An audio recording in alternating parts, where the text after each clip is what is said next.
Two-tone color of white and blue. Come on, pinch me.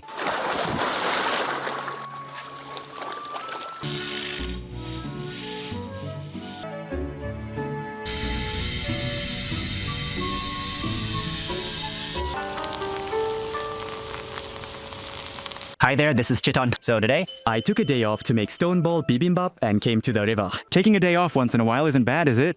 Everyone, try taking some time off and venturing into nature. I just found a freshwater crab. These little guys are seriously delicious. By the way, the presence of freshwater crabs is proof that the river is relatively clean. Its abdominal apron is narrow and pointed, so it's a male. It wasn't planned, but let's take it home as a snack. Ouch, ouch, ouch. Look at this. A freshwater crab. It's a rare blue morph of the freshwater crab. The red pigment in freshwater crabs is mainly astaxanthin. But this crab doesn't have astaxanthin, so it shouldn't turn red when boiled. Let's deep fry it later and take a look. I found a giant Asian mantis that seems to be hosting a horsehair worm. It's normally a tree-dwelling species, huh? This one has a red chest. Turns out it's the invasive red-backed giant Asian mantis. What? Even the red-backed giant Asian mantis is here? That species is thought to have originated in China, and like the native giant Asian mantis, it lives in the trees. However, since their habitats overlap, it seems that where the red-backed giant Asian mantis population grows, the native Japanese giant Asian mantis decreases. Actually, the fact that a giant Asian mantis is by the water like this suggests it might have been parasitized by a horsehair worm and walked towards the shimmering water surface. So, as always, I think I'll try putting it in water. Entering the water. It seems to be soaking comfortably without much resistance. I wonder if the horsehair worm will come out of its belly. Its belly is quite swollen, so there might be a large number of horsehair worms inside. Huh? There's already a hole here, so the horsehair worm might have already escaped. I wanted to see it come out. Look! She's carrying her babies under her belly. Cute. Sorry, it's escaping. The baby is escaping. Looks like the blue shell genes have been passed on again. Another blue crab. This is a female. It hurts. Yeah, this is a female. The apron is large, so it's a female. Let's let the female go back to have her babies. Bye-bye. Looks like I'm really enjoying this sudden day off. Did you catch something? Oh, really? It caught a small fish. What is it? Cute. Bye-bye. Sorry. Thank you. I can see it. This is also a freshwater crab. Two-tone color of white and blue. It's beautiful, isn't it? I like this freshwater crab. Come on, pinch me. Is that all you've got? Not bad at all for a little freshwater crab. We are catching freshwater crabs now, but sometimes there are fishing rights for them. So when you catch them, please check the fishing rights for that river. Even if there are no fishing rights, collecting plants and animals might be prohibited in nature parks. So please be careful about that too. This river clears all those points. A walnut has fallen. It's a Japanese walnut. Inside this shell is the walnut that everyone usually eats. Let's crack it open. There was a perfectly sized cutting board here, so I'll set it here. It cracked. Oh, it's fitting nicely. Take this and... This is the kernel part of the walnut that you usually eat. Let's eat. It has an amazing aroma. More like fruit than walnut. This is one of the best walnuts I've ever tasted. Wait a minute. This is incredibly delicious. It's too good to eat all of it, so I'll take this walnut home and grow it. Got a walnut seed. There were deer claw marks. As expected, since we're in the mountains, there are deer here. If there are deer, there's a possibility of mountain lettuce or ticks being present too, so let's be careful. If you're making stone-grilled bibimbap, stones like this are nice, aren't they? This is called sandstone, which is sand that has turned into rock over many years. For example, this stone here is called granite, which is rock formed by magma, slowly cooling and solidifying deep underground. There are various types of stones, each with its own characteristics. For example, granite can withstand temperatures of roughly 500 degrees Celsius, which makes it not quite robust enough for a stone bibimbap bowl that will be exposed to direct flame over and over. Some other igneous rocks formed from cooled magma have higher heat resistance, but they're generally too hard to work with. In contrast, this sandstone has a heat resistance temperature of 1000 degrees. Originally, it's an aggregate of sand grains, so the processing of carving is extremely easy. So today, I'll gather some sandstone instead. It's already mid-September, but it's still quite hot. Feels nice.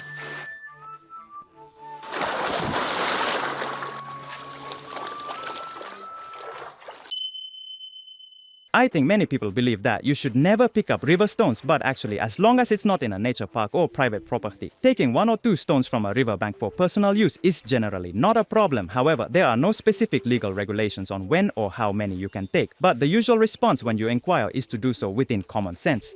This riverbank too, when I inquired before, I was told that taking 1 or 2 stones is not a problem, so this time I want to take back just 1 stone that seems suitable for bibimbap. So, I'll pick up sandstone. This is red shiso. You need it like this. Crumple, crumple. This one is nice. This is also sandstone. There are some traces of a campfire, but if it hasn't cracked from the campfire, it's suitable for direct fire. It might be good. Place the smaller side under the plate and this side here. Let's carve it round and make it into a bibimbap stone bowl. got the sandstone, heading home. When cutting stone, let's use a diamond cutter that includes granite in its applications. Let's start cutting right away. I want to dig a round hole like this. I will keep shaving it vertically like this repeatedly to fold it into a round shape. Make sure to wear protective gear, not just protective glasses, but also dust entering the lungs is very dangerous. So please make sure to wear a mask properly. Now, switch on.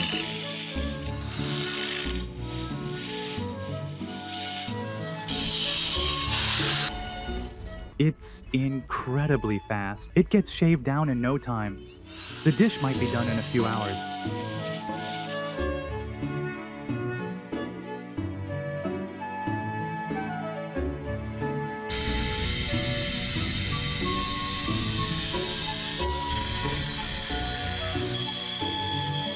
A nice indentation has been made. It looks like the ingredients will fit properly. It's extremely dusty. You need to protect yourself. There is a possibility of harming your health, so always protect yourself when grinding stone. Absolutely wear goggles and a mask. I changed the grinder's blade to a polishing one. With this, I plan to clean and smooth the inside. It's well done. The surface is smooth and clean now. Next, I want to use sandpaper or compound to make it shiny. Finished polishing. Finally polished with 1000 grit waterproof sandpaper. It's quite smooth. Some people might think it's shiny because it's wet now, but it will probably still be shiny when it dries. Let's wash it. I washed and dried it. Even when dry, it has this luster. It's beautiful. Now that the stone bowl for bibimbap is ready, I think I'll go get the ingredients. But before that, I want to see if this bowl can withstand heat without cracking. I'll deep fry the freshwater crab I just caught to test the bowl's durability. So, let's do that. I will deep fry the freshwater crab. Place the stone pot on the fire. 3 minutes have passed, but it's not hot at all. The bottom part is getting a bit hot. It's scary that there are hot spots and cold spots, but I wonder if it's okay. If there are places with too much temperature difference, the stone pot might crack due to different expansion rates, but I wonder if it will withstand it. It's getting hot. It was hot. But it's not getting hot easily. The plate, which is perfect for stone bowl bibimbap because it heats up slowly and cools down slowly, is ready. If you add oil after it gets hot, it will cool rapidly and crack. There is a possibility that from around here, I'll put in the oil. The stone pot I made feels almost like using a cast iron pot. Bubbles are coming out from the chopsticks, so it's probably okay to start the fire soon. Now, the freshwater crab, let's add it in. Feels good. I think it has taken on a slightly redder hue than its original color, as the astaxanthin that was bound to the protein separates from the protein, and the original red color of astaxanthin is showing. Now this freshwater crab without astaxanthin, will it turn red or stay blue? Let's put it in. Sawagani being deep fried on stones I picked from my own river. The red freshwater crab is already well fried. Take it off the height. Looks delicious. And above all, I'm happy that this stone bowl hasn't cracked. It's getting really hot. It's nice that it hasn't cracked even though it's this hot. The blue crab has also been cooked quite a bit, but as you can see, it hasn't turned red. There are some freshwater crabs that don't turn red when boiled because they originally don't have astaxanthin. Let's measure the temperature of the stone. 197 degrees. 198 degrees. It reached 200 degrees. Amazing. Even at 200 degrees, it hasn't cracked. It's a great success as a stone pot for bibimbap. The freshwater crab is also done. The deep-fried freshwater crab is complete. The stone pot for bibimbap is definitely complete. I've already turned off the heat, but it's still bubbling from the residual heat. Just like this. The charm of the stone vessel lies in its ability to retain heat. It means we can eat piping hot stone bowl bibimbap. Exciting. Sprinkle salt on the freshwater crab and I give thanks for the blessings of the river and will enjoy the meal. Let's eat. Let's eat. Let's eat. This is it. It's delicious. The shell is completely crispy, and the flavor of the crab miso spreads intensely. It's incredibly delicious. This makes you want a beer. All right, here we go. It's super delicious. It's super delicious. The fat is still sizzling. The heat retention of this stone bowl is amazing. All right, so the stone bowl is complete. So let's go gather ingredients for the namal. So let's go collect some wild plants. We are back at the river. What we are going to pick here is this. Watercress. These are cute leaves. Watercress is a plant from the Brassicaceae family and its Japanese name is Orandagashi. It has a very good flavor and as the name suggests, it has a spicy kick and is a delicious wild plant. It's often served with meat dishes. It refreshes the palate and aids digestion, making it perfect for meat dishes. Doesn't it look incredibly delicious? Watercress is not only highly nutritious, but It has effects like anti-cancer properties and blood clot prevention, which are beneficial for someone like me. It's practically a superfood. There are sudden conditions like cerebral infarction or myocardial infarction, right? Those are diseases caused by blood clots, so watercress, which helps prevent clots, is a welcome food for us middle-aged men. Also, I don't recommend eating wild watercress raw. There's a parasite called liver fluke on the surface of the leaves, waiting for animals like deer to eat them. If we humans eat it, it can cause cholangitis, fever. You may experience nausea and severe pain in the right abdomen. Well, you can take medication or undergo surgery to remove the parasites, but it's more important to avoid getting infected in the first place. You can prevent this by washing your hands after handling watercress or by cooking it. The watercress sold in supermarkets, which is cultivated and managed, does not have parasites, so it's safe to eat raw. I got some watercress. And also, it's a weed found near water or in fields. Oh, there it is, there it is, there it is. This is it. Yes, here it is. Do you all know it? It's called purslane. A weed. Right. Well, it's a weed, but it's a delicious wild plant with a sour taste and sliminess. So this is also called a superfood with anti-inflammatory effects and rich in omega fatty acids for things like atopy and such. Prevention of heart disease. It is also considered good for that. In the field, it feels like this. Although it is sometimes considered a troublesome weed, in France it is called pourpier. As for vegetables, salads, or ohitashi, it is widely used in stir-fries and other dishes. When boiled and dried, since it can also be used as a medicinal herb, just pulling it out and throwing it away, it's one of the weeds that's too good to just throw away. There's still more somewhere. So if I find it, I would like to take it home. I think it's growing everywhere, purslane. By the way, there's a poisonous plant here that looks a lot like purslane. It's called spotted spurge, and eating it can cause vomiting, diarrhea, and abdominal pain. It thrives in environments similar to purslane. Be careful as it grows in similar places, unlike purslane, the stems and leaves. So it lacks thickness, you can tell by looking. It's a poisonous plant called konishikiso, and it's growing here. This is purslane. In Yamagata Prefecture, Hale, it is called hyo, and it's also used in local cuisine. This is no longer just a wild plant, but you could say it's a vegetable. It's eaten all over the world. Purslane is a succulent plant, so it can survive in places where other weeds might wither due to dryness. It grows in quite a variety of places. There's even some spotted spurge. Please be careful not to mistakenly eat the Euphorbia maculata and get a stomachache. This white sap gets in your hands. Be careful, as just touching it can cause a rash. We gathered a lot, didn't we? Then now, this time it's wild garlic. Right? Here is, the place where I brought and planted wild garlic in a corner of the field. At first, you see, it was a clump about this size, but it has spread out widely. Nobiru is a delicious wild plant known for its onion-like flavor. It is one of them. It has a bulb underground, and it is a delicious wild plant when eaten with miso or boiled and mixed with vinegar miso. Alright. In this way, it has bulbs and leaves with a leek-like flavor. When you tear the leaves, the cross-section forms a crescent-shaped hollow, which is easy to recognize. This time, I want to make namul and kimchi with this nobiru. I got the wild garlic. Next is garlic chives. These are often sold in supermarkets, but they also grow in many wild places, riverbank embankments, for example. However, cases of food poisoning from mistaking it for daffodils continue to occur, so each time you pick it, make sure to check the garlic chive scent. This is a corner of the garden, but it has naturally grown. After it naturally grew, it spread out quickly, so I water it occasionally. Got the garlic chives. Let's add some dandelions. Dandelions can be eaten from the roots to the flowers. They have a bitter, refreshing taste and quite a strong herbal aspect. Dried dandelion becomes a Chinese herbal medicine called kokayeiko, which helps maintain a healthy stomach and promotes lactation. This time, I want to harvest only the leaves and make namul. The refreshing bitterness of this dandelion will be included. I think it will tighten the flavor. Got dandelion leaves. Watercress, purslane, wild garlic, garlic chives, and dandelion leaves. Now, let's make kimchi and namul. So, let's start cooking right away. First, let's make kimchi. Since kimchi needs time to ferment, let's prepare it first. Let's use nobiru and garlic chives for the kimchi. Cut them to about this size. Then separate some garlic chives for the namul and use the rest for the kimchi. It smells good. Then here, with the Chieeton, is my favorite bamboo grove kimchi-based muhi. It has more umami and is incredibly delicious compared to ordinary kimchi bases. When you make a hot pot like mizutaki, if you serve it in a bowl and add this bamboo grove muhi to your ingredients, it's incredibly tasty. This kimchi base has a lot of garlic, and the umami is really rich. It mixed well. I think it will probably take more than 1 hour to finish cooking. Let it rest in the refrigerator. While letting the kimchi rest, let's boil each ingredient to make the namul. Add a little salt to the boiling water. Quickly blanch each wild herb. First, watercress. If you cook watercress too much, the aroma will disappear, so just blanch it briefly. Any parasites on the surface will die as soon as they hit the boiling water, so this is enough. This should be good for the watercress. Soak it in ice water, squeeze out the excess water and set it aside. Next is purslane. Purslane can also be eaten raw, but it contains oxalic acid, so eating it raw can be a bit... After eating, it leaves a harsh taste in the mouth or makes your teeth feel gritty, so it's better to boil it a little. Boiling it for 30 seconds to 1 minute is enough. Oxalic acid easily binds with calcium, so You can prevent it from being absorbed into the body by mixing it with bonito flakes.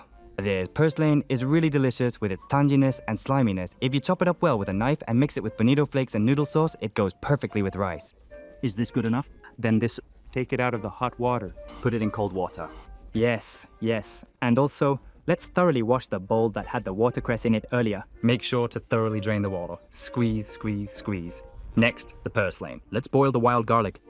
Nice color. Nobiru is incredibly delicious, isn't it? Okay, the water is boiling. Let's cool it down well with water. Next, garlic chives. Done. We will keep parboiling. The garlic chives are boiled, so we take them out. Looks delicious. Squeeze out the moisture thoroughly. Finally, dandelion. Dandelion has thin leaves. Boil it briefly, really, about 20 seconds. Cool the dandelions in cold water as well. Let's drain the water. All the wild herbs have been parboiled. Then, cut them into bite-sized pieces and let's make namal. First, watercress, about this much. Next, cut it into bite-sized pieces and have a little taste. Yeah. Yeah, aroma. When you cook it, the spiciness really diminishes. Let's season the watercress with salt, ginger, and sesame oil. A pinch of salt. A little ginger. Add according to your preference. Please, even if you say namal sesame oil, mix it well. It smells really good. It's well mixed. Let's taste it a bit. It's incredibly delicious.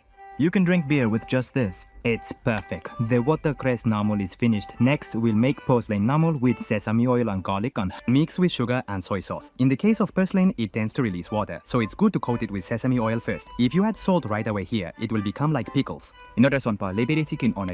First, by coating it well with sesame oil like this, it prevents water from coming out easily, which is good. Add garlic to the coated sesame oil. Add this according to your preference. And sugar. Adding sugar makes it easier to taste the umami, so it's recommended. Finally, soy sauce. Be careful not to make it too salty. Adding soy sauce gives it a salty and rich flavor. Really, purslane is a delicious wild plant that grows around, so everyone, please try eating it. Mixed thoroughly. Let's give it a quick taste. All right, here we go. Delicious. It's incredibly tasty with a really crunchy texture. Truly delicious. This seasoning matches perfectly. The oxalic acid bitterness isn't really noticeable. It's delicious. Since you can get this for free, I can't stop foraging for wild plants. Wild garlic tastes similar, and since the seasoning for namal is the same, let's make them into namal together. Nobiru garlic is seasoned with sesame oil, salt, and ginger. Namal is all about sesame oil, so just a little salt and ginger to taste. It's already a delicious ingredient, so sesame oil and salt are enough, but I want to add a bit of ginger for an accent. It must be delicious, no doubt. Since it's been mixed well, I'd like to taste it. Let's eat. Delicious. Just with this, I can have 3 beers. It's incredibly delicious. Amazing. And finally, dandelion. Dandelion has quite a refreshing taste with bitterness, so I want to use that bitterness as an accent and try adding it to bibimbap. For the dandelion namal, we'll mix it with sesame oil, garlic, kelp broth, and soy sauce. The rest are the sesame oil and kelp broth. Add a bit of garlic for aroma and drizzle in some soy sauce. Mix it well. I was able to mix it well. This too, let's taste it. Here we go.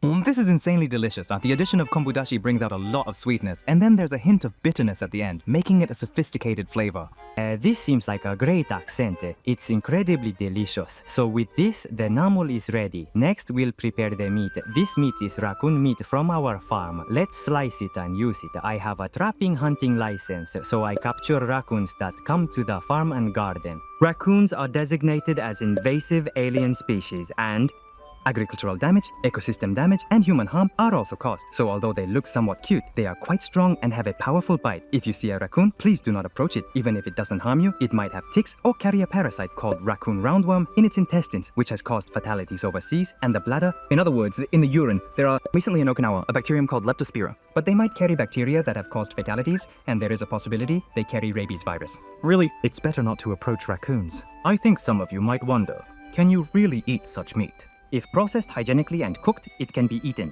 The meat itself is similar to beef and lamb. With a flavor somewhere in between, delicious raccoon is truly... it's delicious. This is the worst. Wash. I'm back from washing.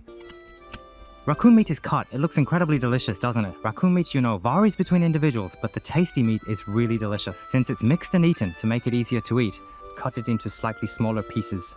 The raccoon meat is cut.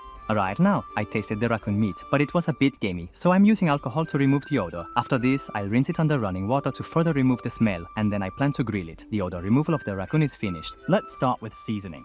Seasoning the raccoon meat. I'll use sesame oil and garlic. First, I will add soy sauce. Soy sauce has the effect of removing odors. So, for meat with a strong odor, this seasoning is perfect. This alone looks delicious. Then, And here's sugar, garlic. I will add sesame oil. Just with this, it already looks delicious. That gamey odor is completely gone. It smells absolutely delicious. All right, let's stir fry. Fire. Add it in. Looks delicious. this is definitely delicious. The nice aroma of sesame oil and meat. Since it's game meat, you want to make sure it's thoroughly cooked to the center, but it's already fully cooked. The raccoon meat is ready. This is delicious, right? Let me have a taste.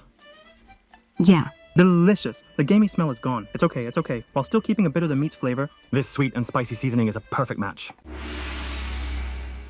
All the ingredients are ready. Let's heat up the stone bowl. Fire! Put sesame oil in the stone pot. Spread it around to prevent sticking. Exciting. Alright. Hey! It's getting quite nicely warmed up. I wonder what the temperature is. Oh, beyond the limit. It's good now. The oil is going to burn. The dish is really hot. Ouch, ouch, ouch, ouch, ouch. To place it on the fireboard and add the rice cooked in the clay pot. It's this year's new rice. Looks delicious. Wow, nice sound. The best. And now we add the wild vegetable nummel. Looks delicious. Watercress. Wild garlic and garlic chives. It's an accent dandelion. Looks delicious. And the sweet and spicy raccoon meat. And then after placing the egg yolk on top, the stone-grilled bibimbap with stones collected from the riverbank, wild herbs from the area, and a raccoon is complete. Finally, it's done. That took a long time. Let's give thanks for the blessings of the earth and dig in. I'll eat with gloves on. Can you hear this sound? I forgot the gochujang. Add it to your liking. Let's put in some gochujang. Okay. Mix. Looks delicious. There's no way it tastes bad. Oh, the crispy rice is forming. Amazing. Let's start with this much. Shall we have some from here? Let's eat. Delicious. Hot. It's incredibly delicious. The crispy rice's aroma perfectly matches the flavor and taste of the nummel. So good. This is too luxurious. Seriously? Can it really be this delicious? No, the noun is seriously tasty. Seriously, this. You could serve this in a restaurant. It's definitely tastier than bibimbap you eat at a restaurant. It's incredibly delicious. What is this? It's amazing. Look. This is, It's fragrant. This is incredibly delicious. I'll have this part where the crispy rice, raccoon meat, and nummel are perfectly combined. The raccoon meat is doing a great job. As expected, this slight lamb-like flavor goes well with these wild herbs. It's incredibly delicious. It's still noon, but I want to try this beer called Yona Yona Ale. Cheers. I don't usually drink ale beer, but... Delicious. Amazing. It has a fruity aroma. It's refreshing, but it's rich in flavor and delicious. Oh, this is just too amazing. Let's have this wild garlic together as well. Let's eat. Delicious. Super delicious. Wow, that smells fantastic. It's still sizzling. Let's dig in. Eat it one more time. The bibimbap is really delicious. It's like the one served at a restaurant. Can you give me back a spoon? Wait, can I eat it one more time? Sure. Super delicious. Should we serve it at the restaurant? This is insanely good. Totally restaurant quality. Super delicious. Moreover, the mat is raccoon, which is a bit of a highlight. Look, it's crispy. It's still sizzling here. Oh, delicious. Sneaky. So good. So, with that, the stone bowl bibimbap was a huge success. The flavor is complex due to the enamel made from various wild herbs. It has a depth and richness that is really noticeable. Also, the raccoon meat. The lamb-like aroma matches incredibly well with this stone bowl bibimbap. It turned out incredibly delicious. Everyone, please do try it. Try gathering wild plants and making namul to create a stone bowl bibimbap. Making this stone bowl is quite difficult, so consider purchasing a stone bowl and make the namul yourself. You can use Beth for the meat, so give it a try. It's incredibly delicious and also I just noticed there's a crack running all the way from the edge down. I think it won't be usable after a few more uses. It's hard to keep using it for long. It might be difficult to make a stone pot. So that's it for this video. If you found this video interesting, please press the like button and share it with your friends. Please share it from the share button. If you want to see the next video, please subscribe to the channel. Yes. This is the worst. I forgot to add the garlic chive and wild garlic kimchi. Out of sight. Putting it there is no good. Let's have a little taste. Here we go. Oh wow, it's incredibly delicious. Just this alone is perfect with beer. Seriously tasty. Let's take the opportunity to add it to the bibimbap and try eating it. Nobiru is super delicious. Wow, I wonder why I forgot it. Let's eat. Delicious. It's seriously delicious. It's insanely delicious. Is this even possible? It's incredibly delicious. Wow, I should have added it from the start. It's seriously tasty. It's really powerful. I can feel the energy kicking in. Let's eat. It's too delicious. It's too delicious. While this complex umami lingers in your mouth with this beer. Delicious. Bye-bye.